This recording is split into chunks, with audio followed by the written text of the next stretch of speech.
Okay, here's how I illustrated a 50-page colouring book in a week.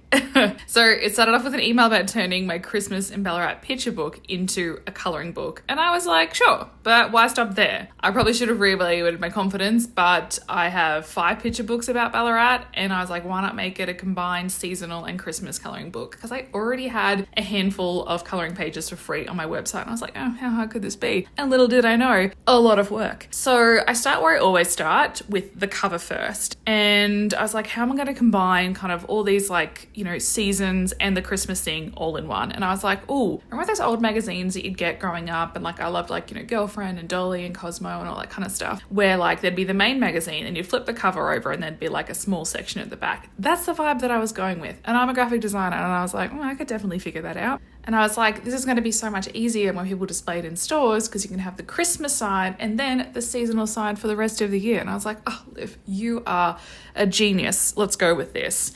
And then I realized just how much work I had in front of me, and I was like, you fool, you've bitten off more than you can chew. So then I spent a solid week and weekend and my birthday drawing over my existing picture book designs and sizing that into portrait mode, because for some reason I had in my mind that colouring books shouldn't be landscape, and the previous colouring pages that I'd done weren't landscape, they were portrait. And I was like, I don't know, I've set myself up for this, I should just continue. So I did all of that, and that was an enormous amount of work. And then I was like, all right, now I've got to chuck it into InDesign and actually get it ready for print. And that in itself was a relatively easy process. I basically just laid it all out. This is the cover design. I had, obviously, this is the front side, and then this is the side that you flip over. And I was like, yep, this should work. Fingers crossed, hopefully. And then I made sure that on each of my pages, because sometimes I forget things, that in each of my picture books, I have a different insect or little item that you can find on each page. It's a little hidden thing. And I love that. And I loved that growing up, that they'd be in picture books. So I kind of continued the theme myself. And so, for autumn, there was dragonflies, and Christmas had candy canes. And obviously, the Christmas one isn't an insect, but, you kind of get the vibe. It's a small thing to find. So I had to ensure that all of those were in there. And then, once everything was set out, it was time for print, and I was praying to the printing gods on my birthday when I was sending it off that it all works out, and I was super happy with the result. I love the paper that it's on.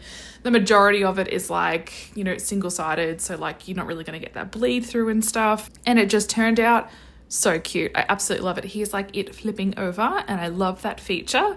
And yeah, it was absolutely a solid, intense week of work. And ideally I'd give myself at least minimum 3 weeks to just kind of, eat and process life in between that. But lessons learned. And now they're out for Christmas, and they can be coloured all year round, and I love them. So it all worked out in the end.